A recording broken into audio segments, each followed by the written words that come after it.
What's up, Renegade Nation? Before we begin the video, I'd like to give a big shout out to our most recent Patreon supporters: Grim X Law 22, Drakota 185, Joseku, Philip Caudell, Salosi, Mighty Snake, Brian, Imka, Njoku, John Doe, Terry, Serena Avalar, and Astro CP. Thank you very much for your support, and if you want to support us on Patreon, feel free to check the link out below in the description to find out more.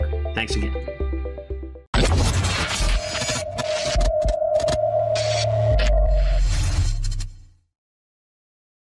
Very few films have this much of an impact on me as a as a child. Spawning such great, unforgettable phrases as Mac! Mac! and get to the chopper! And of course, if it bleeds, we can kill it. Yes. I thought you were going somewhere else with all of that. And then of course, bunch of slack jawed. That's you were going. Sexual Tyrannosaurus. You're going to have to censor that one. I know. I am definitely going to have to censor that. But yeah, this film also gave birth to several memes as well. Come on, kill me! I'm right here. Come on, do it now! Come on! Oh God! And then of course the beefy handshake and all that, And then of course Arnold Schwarzenegger just like firing an M16 into the woods, and also the minigun. Jesse Ventura is cutting down the entire jungle. Yeah. And later on, Bill Duke. I still love how it should have ended on this. Yeah. It's like, no, if you don't have a weapon, he won't attack you. There's no sport in it. And it's like, why don't we all throw down our weapons? He's like, that's actually a pretty good idea. So then he tries to come in, he tries to hand him the gun. He's like, no, that's yours. You take it. He's just like, oh. And so it's like, get to the chopper. Backs away very slowly. But so wait, there are weapons on the chopper. No! So effectively, the Predator franchise has been through its ups and downs, more downs than ups, unfortunately. We got this, which is considered by many out there to be one of the best sci-fi action movies ever. Then we got the sequel, which had Danny Glover and Gary Busey, and that's really about it. Oh, and did it have Bill Paxton too? No, Bill Paxton wasn't in it. But it had a lot of stuff in the second one that was pretty interesting, but overall, still a very shoddily put together film. And then we got then we got the Alien vs. Predator films, which I think everyone here would like to collectively forget about. And then we had Predators, which was okay. Predators was okay. The one with Adrian Brody, Alice Braga, Topher Grace. That's what I heard, but I never did watch it. It's okay. It's nothing special, but it's okay. For it being directed by Robert Rodriguez, I thought there'd be a lot more action in it, but oh well. And then we got the most recent one. Was it just called The Predator, or? Yeah, I think it was just The Predator. Which dealt with, which I thought was going to be an awesome film because, number one, Shane Black was coming back because Shane Black originally wrote this, and he also plays Hawkins in this. I thought, and plus Shane Black has a pretty good director's history. I know a lot of people want to forget about Iron Man 3, but there is no doubt that film was actually pretty well directed. Although I will say this, no AC/DC in an Iron Man film, you're out of your gourd, Shane Black. Come on. And then, of course, he did The Nice Guys, which I thought was a really good film. I mean, it was very fun. It was very funny, dry humor like you get in a Die Hard film, but set in the Hollywood Hills, and it was about cars and all that stuff and espionage, which was pretty interesting. Also had porn stars. Okay. For some odd reason. I don't know. They could have done it without it, but it's a movie. Anyway, The Predator got off to a bad start because of bad stuff happening during production, because they found out that one of the people working on the production turns out was actually a convicted pedophile. Oh shit. And Shane Black still hired the guy because he was good friends with him, and the guy said it was in his past, but Shane Black did not go through the proper channels and did not inform everyone on the set that the man was in fact a previous child predator, which I don't know the full details. All I know is just that, you know, the guy did some bad things involving children. I don't much like him. So, yeah, if a man has had a change of heart and is a good person now, all more power to you, but still, dude, it's messed up. But before the kerfluffles of bad sequels and bad reboots and bad restarts, we had this. A little gem piece that made everyone just spontaneous sprout mustaches, made everyone want to just, like, work out and look like Arnold Schwarzenegger, and just made everyone want to go for a run through the jungle and just kill bad people and get hunted by a predator and all that. I want to work out, but I don't think I ever really want to look like Arnold Schwarzenegger did. I want to ever like feel like my skin is too tight. You know what I mean? I don't want to have to eat 12,000 calories a day. That too. No, I cannot afford that. No, me, I don't want to do that either. But it's exhausting. The thing with Arnold was that he just was a freak of nature. I mean, I would be totally cool with eating 12,000 calories a day if I had the body to maintain it, but it's having the money to buy that much food. Well, I you just look get tired of eating. I love eating, imagine so. how Hafthor Bjornsson feels. You know, Thor, the mountain from the Game of Thrones. 6'9", 400 pounds. He basically does the Big Bang Burger challenge from Persona 5 for every meal. Pretty Yes, much. effectively, and destroys it every time. Dude, you should see his friggin' diet. It's ridiculous. The amount of meat that man consumes. Because this beef train don't run by itself. Yeah. And anyway, speaking of beef trains, Arnold Schwarzenegger in The Predator, and let's get this up on screen. And let's see what happens. 3, 2, 1, go. Movie footage used in the kill count is owned entirely by the copyright holders. Dead Meat makes no claim of ownership and simply uses the footage for purposes of education, commentary, and criticism under fair use. Please support filmmakers and the art of filmmaking by watching Predator in its entirety using the links in the description below. Welcome to the Kill Count, where we tally up the victims in all our favorite horror movies. I'm James A. Janice, and today we're looking at Predator, the action sci-fi horror film released in 1987. Predator is a testosterone-fueled adventure featuring a whole bunch of guns and raging biceps from the likes of Arnold Schwarzenegger, Carl Weathers, and Jesse the Body Ventura. But it wasn't just all the muscles and guns that led to the movie's box office success. The Predator creature, designed by Stan Winston and played by 7'2" Kevin Peter Hall, was instantly iconic, with its camouflage, its shoulder cannon, its blade gauntlet, and its penchant for fish-netted attire. The fascination with Predator would go on to fuel a couple film sequels, a whole bunch of comic books and video games, and a well-known rivalry with the Xenomorphs from the Alien series. But before Predator was ever fighting Xenomorphs, one of them had to face down Arnold Schwarzenegger in the jungle. How many people died in that encounter? Let's find out and get to the kills.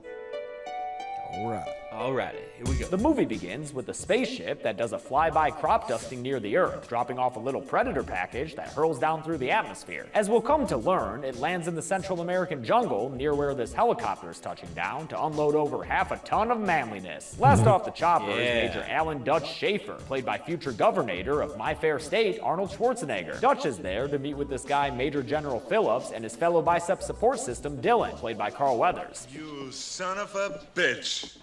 After a little bit of Wait. arm I gotta go wrestling, back. Dylan- You son of a bitch.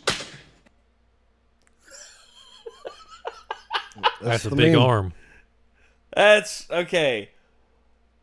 Seeing this right here, so many memes have been They spawned purposely just for like and even like pause the movie. Like there's a really awkward hang where they do their little. Yeah, this is unedited, by the way. Support system This Dylan, is played by Carl unedited, Weathers. right here. Son of a bitch.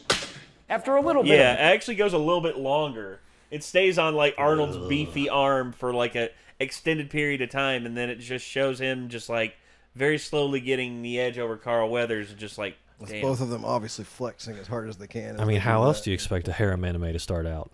mid-air arm wrestling. Jesus Christ, Mike.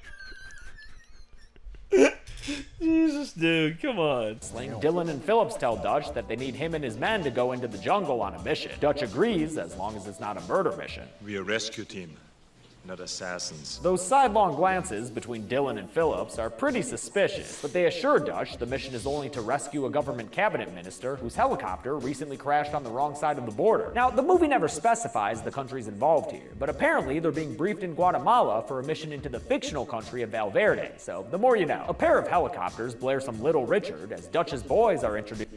Valverde. Does that sound familiar? Commando? You must assassinate the president of Valverde. Oh, maybe they just keep using the same thing, like Maybe. J.J. Abrams and the Slusho thing. Yeah. I think maybe so. Sorry, I hate keep pausing, through a bunch of quirky character traits. For instance, Pancho, the team's demo man, loves a real fierce-looking face paint, while Tracker Billy prefers a much simpler shoe polish approach to camouflage. Meanwhile, radio operator Hawkins, played by the normally writer-director Shane Black, likes to tell dirty jokes. The other day, I went up to my girlfriend. I said, you know, I'd like a little pussy. She said, me too. Mine's as big as a house. The last two team members are Mac, who enjoys shaving his already bare skin, and the heavy Blaine, played by Jesse Ventura. These two guys love each other and hate Dylan, who's accompanying the squad for the mission, but who they see as a pencil-pushing fed. The men get to their drop-off position and descend into the jungle, where they won't have any support until they get back out to a pickup point. It doesn't take them long to find the cabinet minister's crashed helicopter, and after Pancho checks the inside, we get our first kill to add to the count. This dude who, I don't know, what was he, the pilot? Let's say it was the pilot. We can call him Pilot Pete. Billy follows some tracks from the crash site to find a gnarly skinned body hanging upside down from a tree alongside two of its equally skin-deprived friends. Yo, that's nasty. They naked in the jungle. After someone kicks this real-life bird for real, like, what the fuck, guys? Dutch reads the corpse's dog tag to discover one of the bodies was Jim Hopper, a Green Beret that he knew personally. Shady shit, but Dylan denies knowing why they would be out there. Yeah, okay, Dylan. Pissed about the treatment of fellow American servicemen, the boys break out their big gun, Old Painless, and set out to kill the gorillas that they assume did this, not knowing they're being watched from above by the real culprit, a thermal tracking predator. When they reach the gorilla base, Dutch shows some surprising grace for a man his size as he army crawls over to a nice little spying spot. Through his binoculars, he witnesses our fifth kill of the movie, an American hostage who gets executed by a Soviet dude. And why is there a Russian in the jungles of Central America? This is the Cold War, motherfucker, that's how they do! Dutch's friends have an army crawl party and join him by the log, where he tells them it's time to move in. The guerrilla lookouts prove to be no match, maybe because it seems like they're facing their own base instead of out towards the jungle. But in any case, one gets his neck broken by Billy, another gets stabbed in the neck by Mac, and a third is killed without any flair by Blaine after he's tossed aside. Dutch moves into the guerrilla base, unbelievably unseen by frickin' anyone there, and straps some C4 inside the back of a truck. After he deadlifts the vehicle off of a log, he pushes it straight towards the guerrilla base, kicking off my least favorite scene I've ever had to kill count. The rules I'm gonna follow here are simple. I'll count anyone I see getting shot, or very much on fire, or doing the stunt actor air flip thing that 80s action movies relied on way too much. With those rules in place, the guerrilla strike scene starts with a whopping 54 kills, beginning with the 9 dudes blown up by Dutch's truck bomb. The rest of the casualties in this 4-minute action scene are killed by grenades thrown, grenades launched, random fires from explosions, and of course, a whole bunch of guns. From the rifles that most of the team uses, to the M134 minigun that Blaine is walking around with, a weapon that's usually mounted on a helicopter, but in this case is just mounted onto Jesse Ventura's 6'4", 250-pound body frame. I've gotta admit, I really can't stand action scenes like this. They're very boring to me, partially because there's never a good sense of space. It's just close-ups of dudes firing guns and close-ups of dudes getting shot. Just so many dudes getting shot. And explosions. Gotta have lots of explosions. I think that's why John Wick is so popular. Stunt popular. Performance, it's like I said before, the air flip gotta thing set is the, used way too tone much for and these always dudes being looks the same, badasses. like a controlled fall onto a cushion just off screen. I also hate the lack of stakes in scenes like this. You're never worried that anyone on Dutch's team is in real danger. All that being said, the thing that makes Predator awesome is that it uses this scene to make you think it's going to be a simple action movie like Commando, right before it switches gears and becomes a monster stalking slasher in the jungle. Because of that, I'm okay with all this, and it's really that fake out that makes this movie so damn brilliant. Plus, who doesn't like a good Arnold one-liner? Stick around. Dutch uses another one-liner when he finds the Russian advisor dude, Knock, knock. and then proceeds to shoot the shit out of him and another gorilla in the room who was helping the Soviet destroy classified papers. Then Dutch looks out the window and sees another 4 dead bodies that we can go ahead and add to the list there. The last kill of this whole crazy sequence gives Blaine and Pancho a chance to get their one-liners in as well. Son of a bitch is dug in like an Alabama tick. You're bleeding, man. I ain't got time to breathe. After Poncho fires a trio of grenades at a dug-in Got time gorilla. to duck? You got time to duck? And might I say, I absolutely love the shot of Poncho grinning like a jackal as dirt falls around them. Dutch avoids being added to the kill count himself when he foils an assassination attempt by a woman named Anna, who he knocks out for the time being. That's when Mac comes in to tell him that the hostage we saw get executed was CIA, like Dylan. So it turns out this mission wasn't about a foreign cabinet minister at all. That revelation really sets off Dutch. Bullshit. Yup, Dutch's old buddy Dylan just used them as assassins to stop a communist insurgency from taking over the country. A mission Jim Hopper was originally sent to do, but, you know, obviously it didn't go so well for him. So he cooked up a story and dropped the 6 of us in a meat grinder. They head out towards a pickup point, with Dylan dragging Anna along because she might have information. All the while, they're being observed by the Predator, who starts reading their sound waves in order to learn their words and noises, like this hearty laugh from Billy after another one of Hawkins' vagina jokes.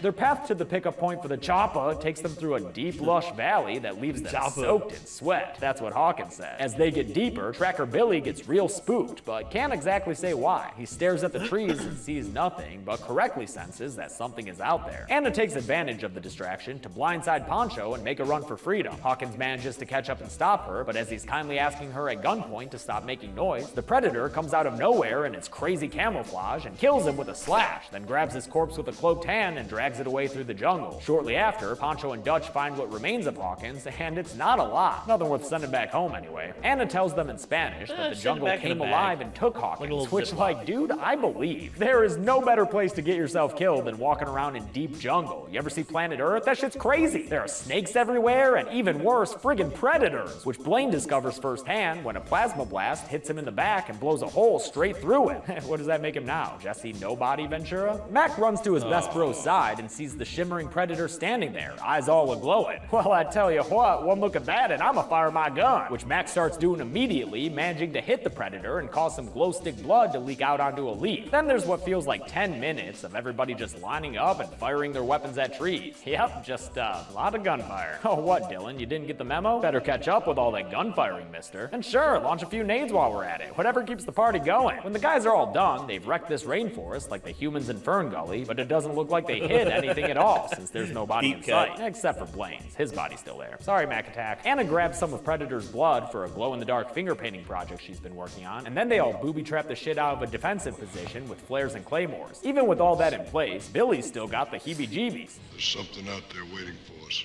and it ain't no man. Elsewhere, that no man decloaks for the first time, giving us some close-ups on its awesome frickin' design as it heals the wound on its leg with tools from a little med kit. And we even get a full body shot when it yells back in pain from its self-repairs. That night, Bill Duke gets a chance to stretch his acting muscles as he gives a sweaty soliloquy to the moon about how much he misses Blaine. Their traps get activated, but it turns out the thing that tripped their wires and is currently getting stabbed like a psycho by Mac was just a big jungle pig. Pumbaa, no! The next day, Anna reveals that she can speak English, and after Dutch cuts her free so she can help them defeat this thing, she tells him about the blood she found. If it bleeds, we can kill it. Time for another muscle montage, as everyone sets up even more booby traps for another defensive position. Dylan is skeptical of the plan at first, but in no time at all, he's stripping down and joining the bicep boys in the rigging of the jungle. Then it's time to just stay put and shave the sweat away. Oh, Mac, you missed a spot. Eventually, after Dutch steps out from their hiding place, a net trap is activated and pulls an invisible predator up into the trees. The warrior alien shoots free of the trap and sends a tree branch swinging down that hits Poncho right in the face. Invisipredator swings away through the trees with its wacky-looking effect that Dylan sees, finally turning him into a believer. Get a load of what it looks like without the cloak, Dill Dog. Crazy, right? If you're wondering how they did the camouflage technique, it's actually pretty interesting. First, they filmed a dude in an all-red suit, since red is the opposite color of all the green that surrounds them, and then they'd key out the red and film the same camera movement with a wider angle, and the combined shots gave us this. Fun fact, Jean-Claude Van Damme was originally the guy in the suit until he realized his face wouldn't get seen and he quit. Kevin Peter Hall took over, and he honestly seems like such a sweetheart. Hi, Mom. What are you doing here? Yeah, that's my mom. What are you doing? It's a couple of legends right there. In the middle of Mexico. It's truly a shame that he died tragically young at the age of 35. Rest in peace, big guy. Mac runs off to chase the bro-killing alien, and Dylan follows after him so he can have a good character redemption moment. He's gonna have his hands full with old Big Mac, though, since the guy is fucking losing it, singing Long Tall Sally to himself as he strips down and climbs a hill after the predator. I'm gonna have me some fun.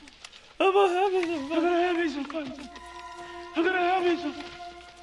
I'm gonna have me some fun. You know what? I'm not sure, but I think Mac's gonna have him some fun. The fun involves a plan with Dylan to flush out the Predator and kill him. But I'll give you 2 guesses on whether or not this goes well. Hope you guess no, because when Mac is trying to stealthily make his way towards the Predator, he looks up to find a trio of red dots on his arm. You done fucked up, Mac. You know that, don't you? You know you done fucked up, don't you? If he didn't, he finds out shortly when his frickin' head gets blown up. Yeah! Too bad when Dylan comes across Mac's body later, there's way too much head left intact for the initial effect we saw. Oh well. True. Dylan spins around after hearing Mac's voice because the Predator is now replicating the sounds it's recorded. When he sees those glowing eyes, Dylan goes to shoot, only for a plasma blast to blow off his friggin' arm. There's an unforgettable shot of the gun still firing while the severed arm holds it before Predator does a runaround and kills Carl Weathers off with its blade gauntlet, another great Predator weapon. As the others make their way through the jungle, Dutch tells Anna not to take any weapons, figuring that the Predator didn't kill her before because she was unarmed. No sport.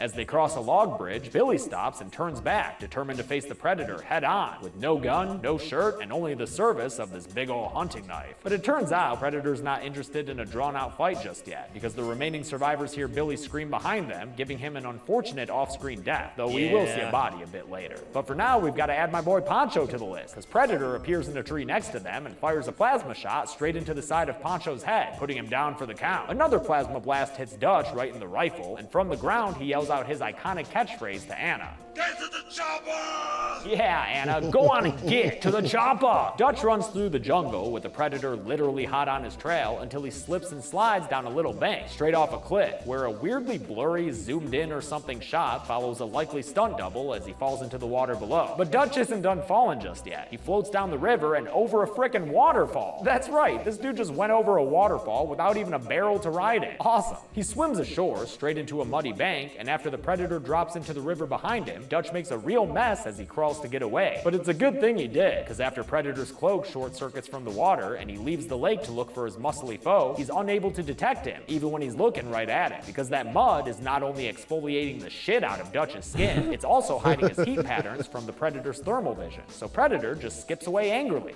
He couldn't see me. Dutch quietly said to himself. We get our third booby-trapping sequence of the movie as Dutch lays out his final plan of attack against the Predator that involves a bunch of spikes and a big old tree trunk rigged to fall. While he does that, Predator goes through his own pre-fight ritual by taking Billy's corpse and ripping out his frickin' spine and, strangely small skull. Both of the Warriors' respective skullduggeries take them well into the night, because this is a prime time matchup if I've ever seen one. With the lighting of a torch and a Tarzan yell, Dutch invites the Predator to come out and play. This is what I imagine it would be like with you out in the forest fighting off the IRS. Oh yeah. Like I can actually see it now. Like, Mr. Sire, come out of the forest. This is the IRS. You. Torch lights up. Oh yeah. I dream about it nightly. That's the harem anime we all want to see. Micah and the IRS. Oh god, I'm lightheaded. Holy shit. Woo! Woo! It's like literally like the ATF, the FBI, and the IRS all fighting over me. Yeah. God have mercy.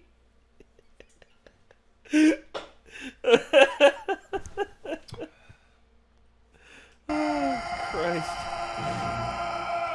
And who could say no to that? Not Predator. He's all about this life. So he sets out after using his lasers to, I guess repair his smart wristband he's got there? That must be what he's doing, because we see he's able to cloak again when he winds up crawling past the invisible to him Dutch headed towards a big bonfire. Dutch swings away from him and gets to tree hugging in true Arnold fashion, then fires an arrow with a gunpowder tip right at a pack of explosives the Predator is near. That breaks Predator's gear again and sends him into a plasma firing rage that appears to hit everything in this damn jungle except for Dutch. Kind of a big-ass target for you to miss there, Predator, but I'll just chalk it up to you being on tilt since your shit got wrecked for the second time this day. Ballet-trained Kevin Peter Hall lends a real nice physicality to Predator as he hops down a cliff looking for Dutch, but Dutch trolls the alien hunter by hiding beneath a bridge and then by throwing another one of those explodey-tipped spears at him. He tracks the injured Predator from his glow-in-the-dark blood that's starting to seem like a real liability here, but Predator is still able to get the jump on him and fire a shot that sends him into another body of nasty jungle water. Not only is that thing likely to have leeches, is, it also rinses all of Dutch's mud camo away, and so Predator is able to find him and pin him up against a tree, showing off the 12 inches of height difference between the two. But instead of killing him right there, Predator steps away to give Dutch a worthy fight, since he's finally found another hunter he can respect. To show his respect, he even decouples his mask and removes it from his head to show off the ugliest alien reveal you could imagine. Dear God, that thing is nasty. Wow, it's like a crab with a cleft palate.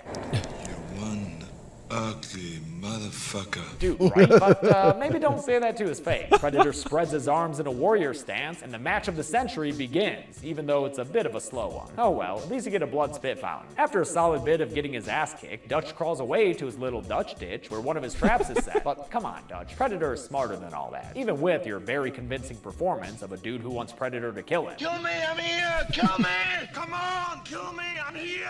Come on, do it now! Instead, Predator goes around and takes the long way to Dutch, only for us to see that that way is trapped too. Dutch kicks it into action and sends that tree falling down into Predator, smushing him against the jungle floor. But Predator ain't a deadator just yet, and after Dutch sees him moving, he takes a rock to smash open his headator. Before he does though, he has a simple question for the Pred Man. What the hell are you? Predator's only response for him is to reach over and fuck with his wristbound doodad, which appears to begin a sort of countdown. That can't be good. Predator confirms its malice intent when it creepily echoes Billy's laugh as Dutch runs away.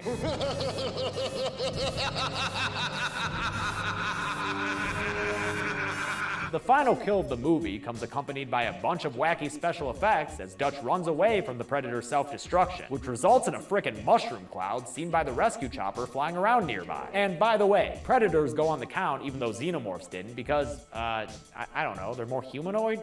They're intelligent. I don't know. It's fine. The chopper pilot is Kevin Peter Hall in an unmasked cameo, and he lands the bird to finally rescue Dutch. The movie ends with both Anna and Dutch aboard the chopper flying away to safety, kinda like the ending of Jurassic Park. Only Jurassic Park didn't have a frickin' credits sequence featuring the cast acting like they're characters from a goddamn network drama. Are you serious with this shit? What the fuck? When did this become Too Many Cooks? I don't really mind, it's kind of fun, except for the fact that Arnold Schwarzenegger couldn't be bothered to do anything fun or even look into the camera like everyone else. Maybe Arnie thought Too Many Cooks would spoil the broth, but listen, we're not here to make a stew, even though we've got Carl Weathers, baby. We're here to tally up kills, so let's get to the numbers! Do it now, come on! By my count, there were 76 kills in Predator. 75 of them all were human men males, and and a the predator. last was our crab-faced Predator. So at least we can spice up this blueberry pie with a little bit of extraterrestrial flair.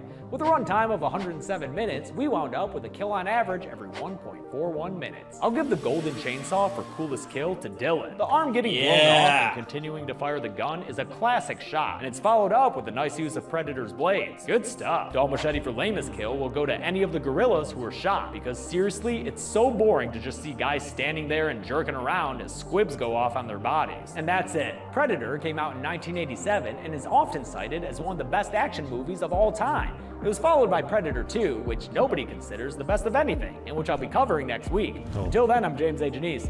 This has been The Kill Count. Thanks a lot for watching this Kill Count. I want to thank a couple of patrons like Nicole Hansen and Stephen Campbell. Predator is definitely one of those movies where the more I watched and learned about it, the more I liked it. First time I watched it, I thought it was just a lame action movie. But no, man, The Predator is fucking awesome. Quote me on that, I fucking love The Predator. Who do I like more, Predator or Alien? Fucking Predator. The Alien movies are better, but fucking Predator's dope. Be good people. I can agree with that. The Alien The Predator is movies, dope, but I do love Xenomorphs. I gotta say, dude, I think the Predators have a bit more to them. I mean, I love the Alien. I love Obviously, both. he has I love more both. to him. He's got an arsenal of stuff. And he's sentient, like, but well, yeah. Well, not just sentient, but like like human level intelligent or higher.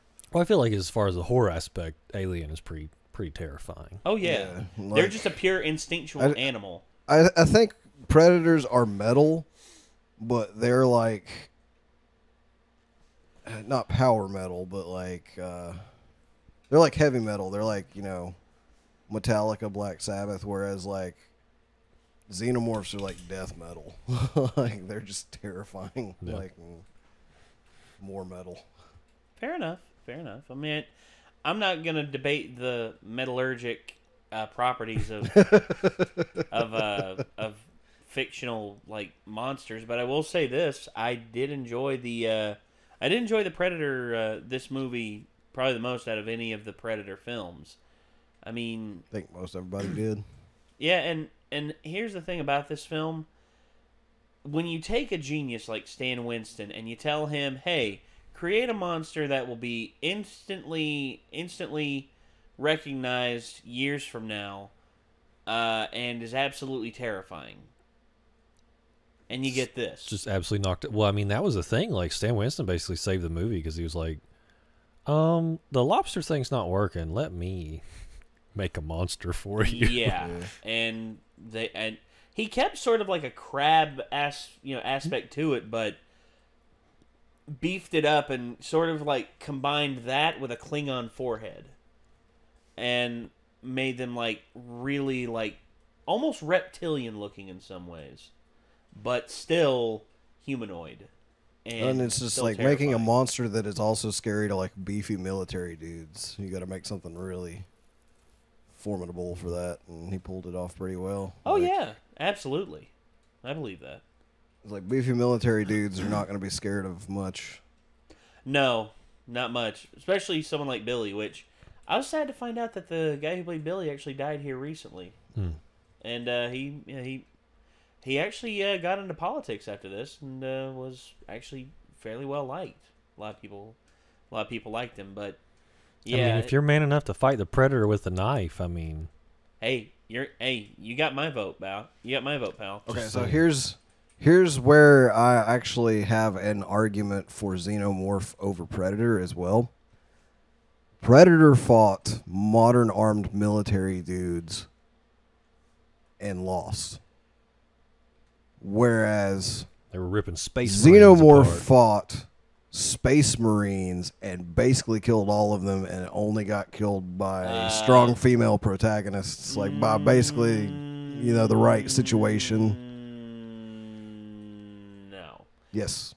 Well, the Space Marines... There were no Space Marines that survived that encounter. There were no Space Marines that survived that encounter, but there were a shit ton of Xenos that died while trying to kill said Space Marines. Because in the original one... one Predator took out that many... In the original one, on the Nostromo, they were all researchers, and then there was the mining facility it took out. So the Space Marines weren't until Aliens. Yeah, that's what I'm talking about. Aliens. Oh, okay. Whereas Aliens, dude, a lot of Xenos died. A lot of the drone Xenos died trying to get the Space Marines. A lot of them died. I don't remember them taking out hardly any of them. They killed quite a few. I mean, that's the thing. That's what made the aliens so terrifying in Aliens, is that there were so many of them. If one of them did that to a researcher crew, then yeah, a lot of them were to take out it would take a lot of them to take out the Space Marines, in which the fact that they reproduce so quickly is one of their things, because because you can't tell if someone is impregnated unless the person tells you about it, in which if they don't tell you about it, then hey, they're stupid for not telling you. Be a bad way to go. Oh, very bad. Very, very bad. But that's the thing about the Xenos. I mean, the Xenos, they're pure instinctual animals. I mean, you saw how the Queen reacted. The Queen is really the only one that has any sort of seminal intelligence, whereas the rest of them pretty much are trying to either feed, survive, or keep bring more for the Queen to impregnate. That's pretty much it. Yeah, someone else said that we don't see more than a handful actually killed, and like most of them were by sentry guns. No, there's several killed by the Marines. I mean, Bill Paxton's character killed a few. The one, what's her name? The one that did the pull-ups and everything. I forget her friggin' name. But she actually pinned one against the wall with her foot and shot it in the head, and it actually damaged her foot so she couldn't get away. Freaking acid blood, man. Yeah. And of course, Ripley killed a few. Hicks killed a few. Hicks actually took one out with his shotgun. One that he blasted actually bled on the one guy, the blonde-haired guy, and he melted and died right there. I mean, the Xenos are not.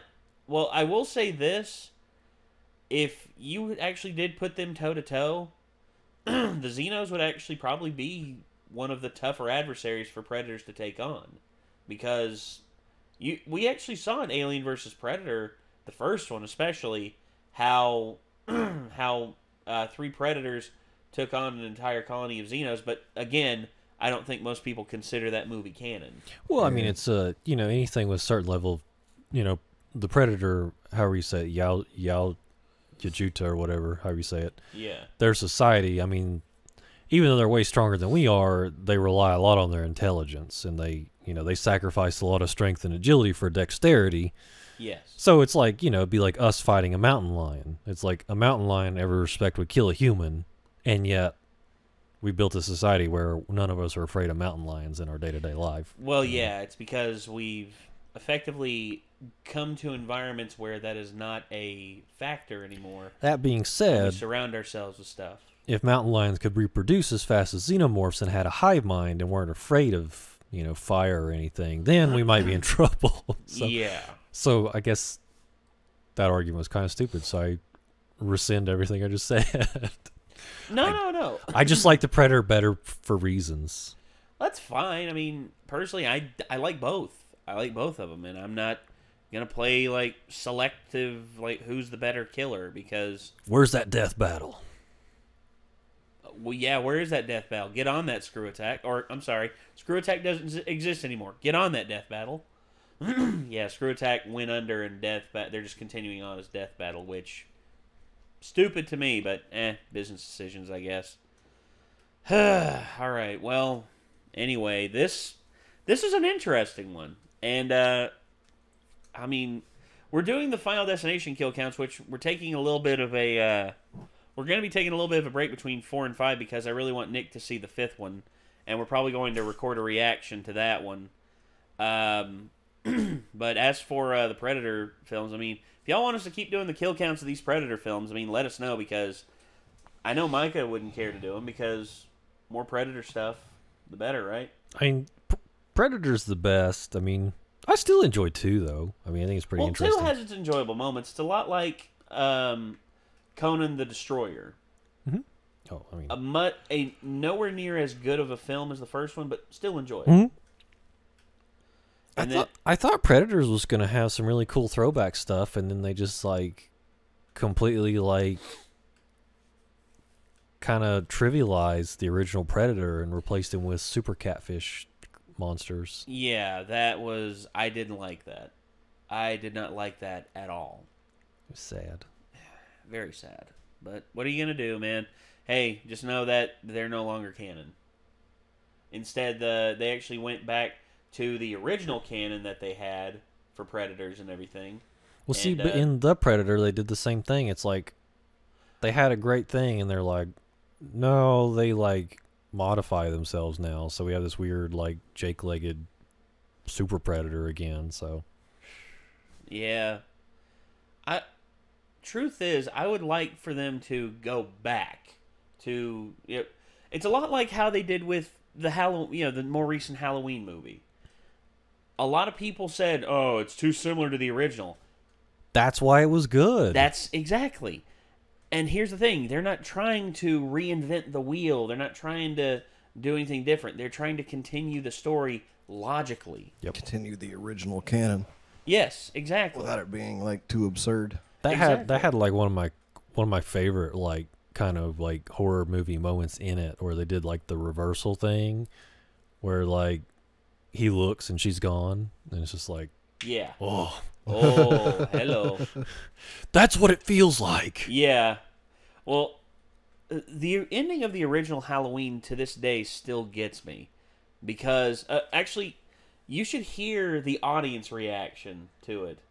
As soon as Michael sits up in the background after taking a coat hanger to the eye, they actually have a live crowd's reaction from a theater back in 1978, and the crowd is freaking out. That all of a sudden, as soon as he sits up, the crowd just goes, "Ah!" And then it would have been crazy to be there back in the day before everybody's already seen horror movies and seen everybody rip off they the know same all the tropes gimmick. and everything. Because I've been in theaters, the first Saw movie, I was in theaters, and the hits that happened in that film got people. I remembered at the end of that first film, everyone was just like jaw on the floor. You gotta be kidding me! Yeah. No! And then, dude, like, when I first watched that movie, like, I didn't get to see it in theaters, but, like, my friends at school were making fun of me because I was like, dude, Saw's, like, one of the most legit horror films I've ever seen.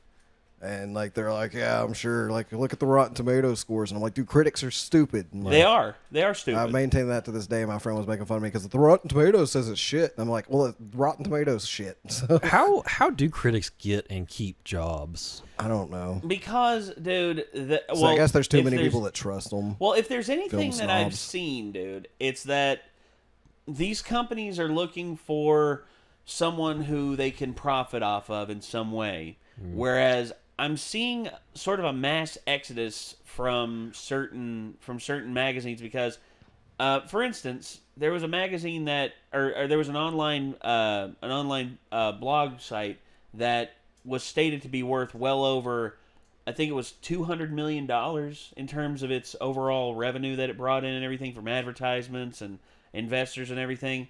But turns out the original owner just blew everything up and hid numbers from actual investors, and thus they came up with that number, though the number was much lower, much around like $20 million. But because of that overinvestment, because of that oversaturation from that publication just sold for under $3 million, and the hands it went to went from very liberal hands to very conservative hands. And now there is a mass exodus of just all these people getting fired. They're movie critics, fashion critics, everyone getting fired because they are trying to push an agenda instead of actually write stories and stuff like that. Which I agree that you shouldn't push an agenda when you're writing about fucking fashion. It's like this right here represents the liberation of women, and this. I'm like, oh my god, you are such an idiot. Same thing with movies. Like, okay, you don't like Donald Trump, so all of a sudden one comedian doesn't immediately bash Donald Trump as soon as they come out on stage. You know, doesn't pull a De Niro at the fucking Tony Awards. First off, let me just say, fuck Donald Trump. It's like, all well and good. I've heard 1,000 comedians say the exact same thing and say it in much funnier ways than you. Mm-hmm. Like, try and do something. Like, it's a whole lot like the George W. Bush is an idiot thing. Yeah, after 5 years of that shit, I mean, honestly, you heard every joke in the book. I don't like the guy. I don't like Donald Trump either. But, geez Louise, man. I mean, you can only, bang the pots together enough before mom comes in and spanks your ass for being a brat. It's just, it's like a dog begging for scraps at a table. Like, it just, it's like, okay, well, we know the table you scurry under. I mean. Yeah. I'm not sure why it went that direction, but the point was basically like Saw, when I first saw it, like was one of the first things ever that actually had a plot twist that I didn't predict and blew my mind. Well, you see, that's what I'm saying, dude. I mean, critics, they write what they want, and most of them have. Well, there were people that I talked to about it, like that agreed, and then there was like one friend that was like, "I totally predicted that," and I'm like, "You're full of shit." Like, you did not. No one predicted that. Well, I just think I just think critics are useless, and like I would much rather like seek out people like James A. Janice. They would say like, "Hey, I like this movie." Like I would trust them more than these movie critics because I really don't understand what they do or like these how movie critics who like write long-winded discussions about the film, just like. The film provided a graceful jute to my synopsis. I humbly wish for everyone to experience this film, but the runtime was long. So basically, I'm pretty sure the way that they keep their jobs, like the critics on Rotten Tomatoes, is that anyone who visits Rotten Tomatoes gives Rotten Tomatoes ad revenue. Rotten Tomatoes probably gives their ad revenue. Like that they make to an extent to those critics, but everyone that's going to that site is going to see what the audience said about it. Because I assume that these critics have jobs and it pays their bills, like it's for somebody. So I mean, presumably, yeah. But I'm just like, but then it's like, I don't know. But then the critics, when they're like so wrong, out of touch, like 90% of the time, like they're out of touch. So I don't really understand. But maybe you're right. Maybe the audience score is really like bringing all the traffic to the site, but they think it's the critics, so they just like pay them off of ad revenue. Yeah.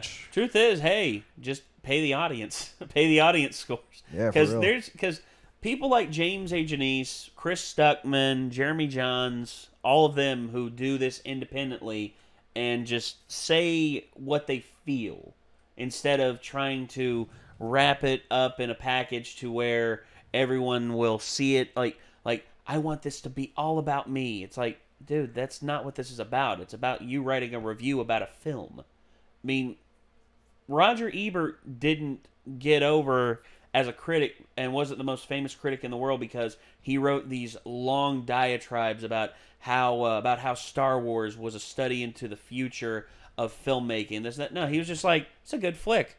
Thumbs up. That's it. Thumbs up or thumbs down. And he could give explanation and exposition as to stuff that he did like and didn't like, but he wasn't pretentious about it. He wasn't just like, I'm Roger Ebert and I believe that this film should be kicked out of theaters all because I don't like the lead actor's face.